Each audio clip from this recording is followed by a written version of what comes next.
Dear students, welcome to my channel.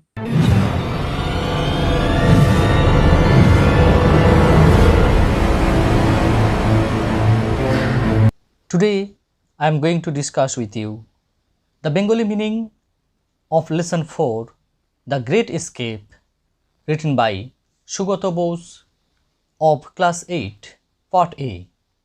প্রিয় ছাত্ররা, আজ আমি তোমাদের ক্লাস 8-এর লেসন 4 সুগত বোসের লেখা দ্য গ্রেট এস্কেপ বা আমরা বলতে পারি মহানিষ্ক্রমণ এর বাংলা মানে নিয়ে তোমাদের সঙ্গে আলোচনা করব।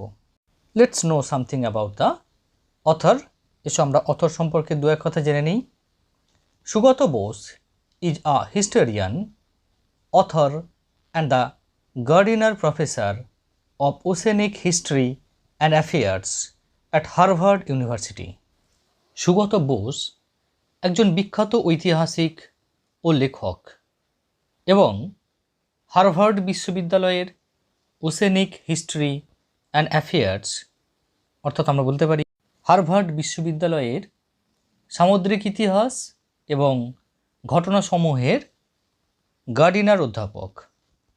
গার্ডিনার অধ্যাপক বলতে বোঝায় 1948 সালে হার্ভার্ড বিশ্ববিদ্যালয়ে উইলিয়াম হাওয়ার্ড গার্ডিনার, যিনি আমেরিকার প্রেসিডেন্ট ফ্র্যাঙ্কলিন রুজভেল্টের পরামর্শদাতা হিসেবে কাজ করেছিলেন, তার নামে বা তার সম্মানে ওশেনিক হিস্ট্রি অ্যান্ড অ্যাফেয়ার্স ডিপার্টমেন্টে একটি চেয়ারের নামকরণ করা হয়, অর্থাৎ এজি গার্ডিনার নামাঙ্কিত পদ।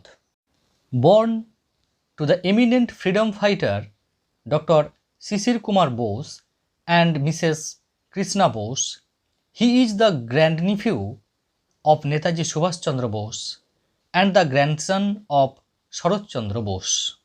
বিখ্যাত স্বাধীনতা সংগ্রামী ডক্টর শিশির কুমার বোস এবং শ্রীমতী কৃষ্ণা বোসের পুত্র সুগত বোস নেতাজি সুভাষচন্দ্র বোসের ভ্রাতুষ্পুত্র সম্পর্কে পৌত্র বা নাতি এবং শরৎচন্দ্র বসুর নিজের পৌত্র বা নাতি। In 2011, Bose published His Majesty's Opponent. 2011 খ্রিস্টাব্দে তিনি হিজ ম্যাজেস্টিজ অপোনেন্ট বইটি প্রকাশ করেন। The present text is an excerpt from his book. বর্তমান পাঠ্যাংশটি তার এই বই থেকে গৃহীত। Let's read. এসো আমরা পড়াটা শুরু করি। Netaji Subhash Chandra Bose, born 23rd January 1897, was one of the most famous Indian nationalist leaders who fought for India's independence from British rule. Netaji Subhash Chandra Bose জন্ম 23শে জানুয়ারি 1897, ছিলেন ভারতের সুবিখ্যাত জাতীয়তাবাদী নেতাদের অন্যতম, যিনি ব্রিটিশ শাসনের কবল থেকে ভারতের স্বাধীনতার জন্য সংগ্রাম করেছিলেন। To this purpose he founded the Indian National Army INA, which included a women's regiment too. এই উদ্দেশ্যে তিনি ইন্ডিয়ান ন্যাশনাল আর্মি বা INA এর পত্তন করেছিলেন বা গড়ে তুলেছিলেন, যা একটি নারী সেনাদলকেও সামিল করেছিল বা আমরা বলতে পারি যার মধ্যে মহিলাদের একটি সৈন্যবাহিনীও অন্তর্ভুক্ত ছিল। In 1941 the British government put Subhas under house arrest, that is confined him in his own house. 1941 খ্রিস্টাব্দে ব্রিটিশ সরকার সুভাষকে গৃহবন্দী করে, অর্থাৎ তাকে তার নিজের বাসাতেই আটকে রাখে। The following narrative describes the exciting and courageous escape of Subhash Bose from the clutches of the British to continue his struggle for India's freedom. নিচের কাহিনী বা আখ্যানটি ভারতের স্বাধীনতার জন্য তার লড়াইকে বা তার সংগ্রামকে চালিয়ে যাওয়ার জন্য ইংরেজ নাগপাশ বা ইংরেজদের বা ব্রিটিশদের কবজা থেকে সুভাষ বোসের রোমাঞ্চকর বা আমরা বলতে পারি রোমহর্ষক এবং নির্ভীক সাহসী পলায়নকে বর্ণনা করা হয়েছে। Looking pale and thin with a bushy half grown beard, Subhash was reclining on his pillows when Shishir, his nephew, entered Subhas's bedroom that December afternoon. Looking pale and thin.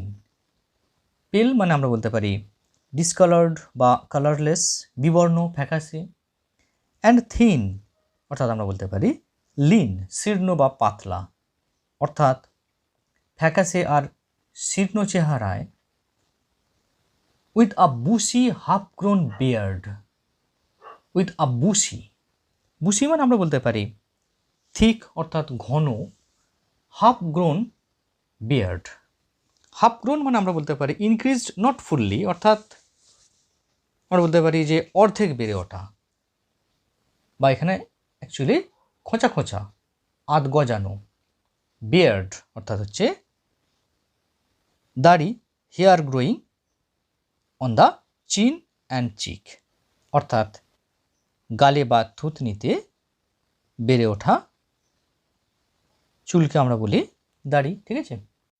অর্থাৎ ফ্যাকাশে আর শীর্ণ চেহারায়, মুখে খোঁচা খোঁচা আধ গজানো দাড়ি।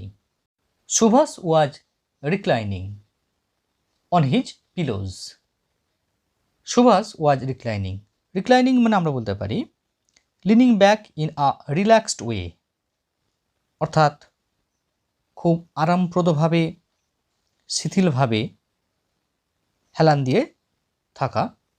অন হিজ পিলোজ, পিলোজ মানে আমরা বলতে পারি cushion used in bed for supporting the head, সাধারণত মাথার সাপোর্টের জন্য বিছানায় ব্যবহৃত কুশন বা গদি, তাকে আমরা বালিশ বলি বা পিলোজ বলি।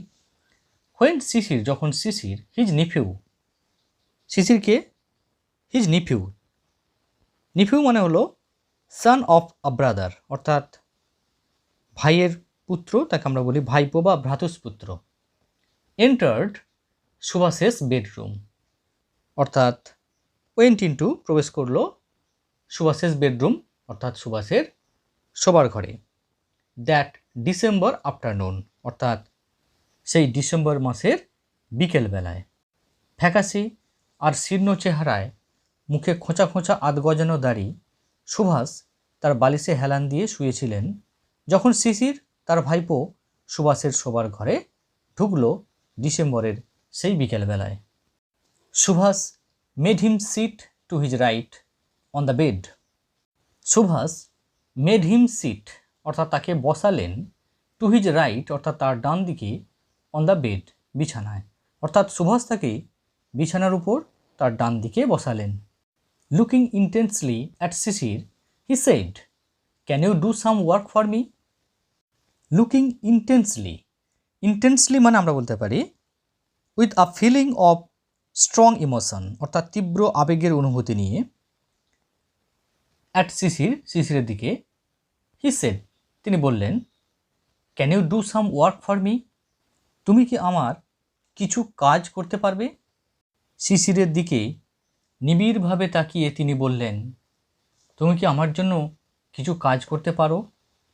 শিশির নডেড, অর্থাৎ নডেড মানে আমরা বলতে পারি moved head up and down to show agreement or understand, অর্থাৎ এখানে সম্মতি জানিয়ে ঘাড় নাড়ল, ঠিক আছে। অর্থাৎ শিশির মাথা নেড়ে সম্মতি জানালেন। The task as it turned out was to help plan and carry out Subhas's escape from India.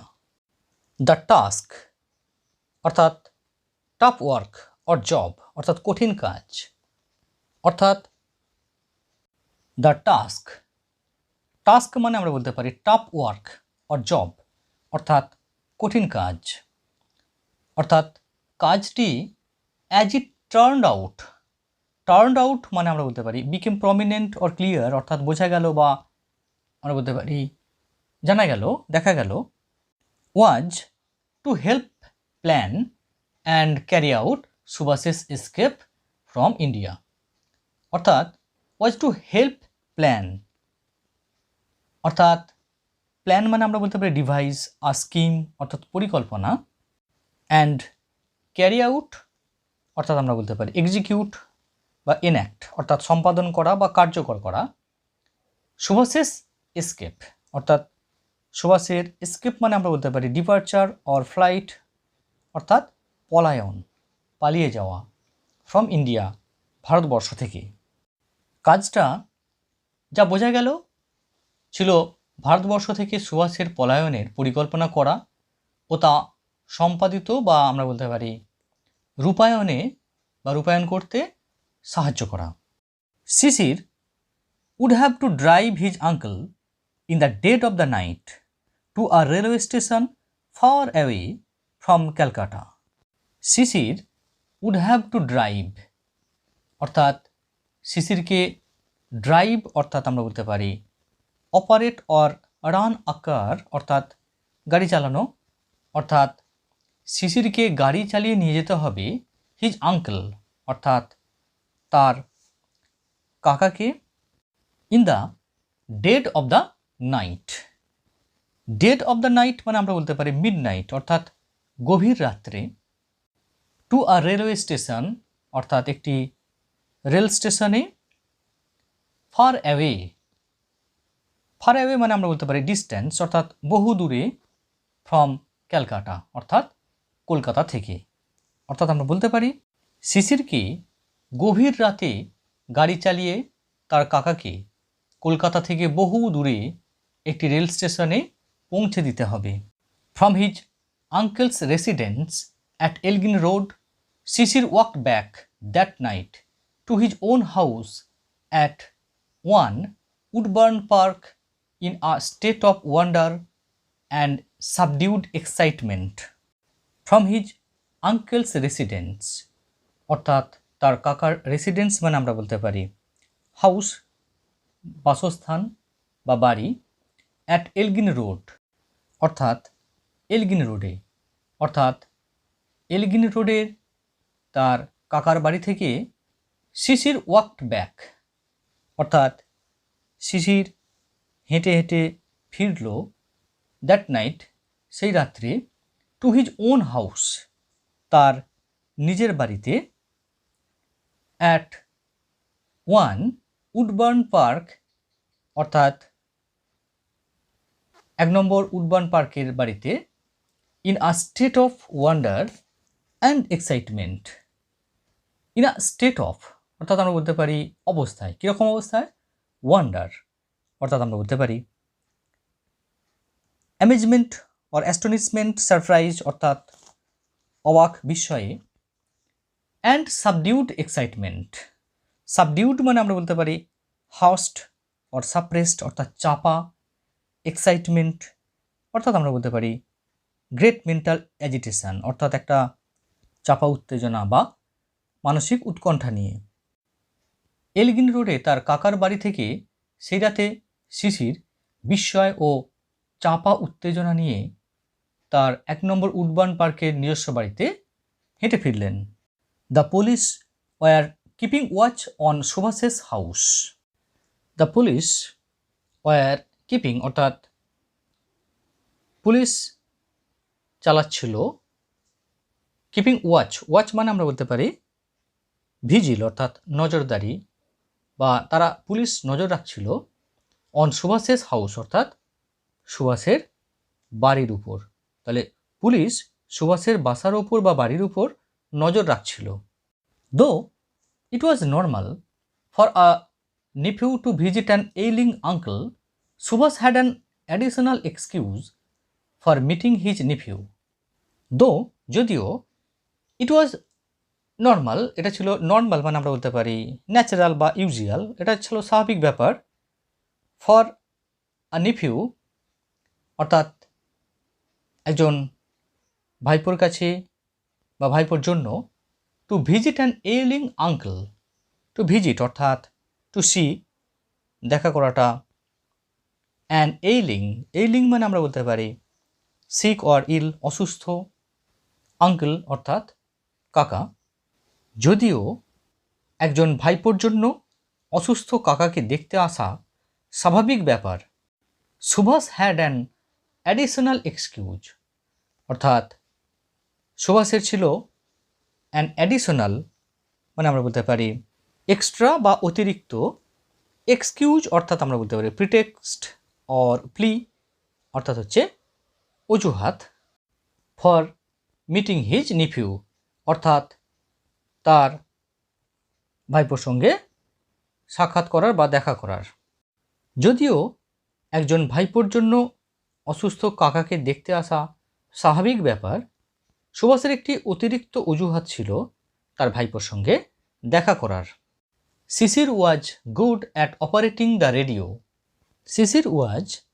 শিশির ছিলেন গুড অ্যাট অর্থাৎ আমরা বলতে পারি এফিসিয়েন্ট বা কম্পিটেন্ট বা স্কিলফুল অর্থাৎ দক্ষ, অপারেটিং অর্থাৎ ফাংশনিং অর্থাৎ চালানোতে, দ্য রেডিও অর্থাৎ বেতার বা রেডিও অর্থাৎ শিশির রেডিও ব্যবহারে দক্ষ ছিল। He helped Subhash listen to foreign broadcasts. He assisted অর্থাৎ তিনি সাহায্য করেছিলেন সুভাষকে লিসেন অর্থাৎ শুনতে, টু ফরেন ব্রডকাস্টস। ফরেন মানে আমরা বলতে পারি alien or of other countries অর্থাৎ অন্য দেশের বা বিদেশের, ব্রডকাস্টস অর্থাৎ আমরা বলতে পারি রেডিও মেসেজ বা রেডিও নিউজ অর্থাৎ বেতার সম্প্রচার বা বেতার বার্তাসমূহ।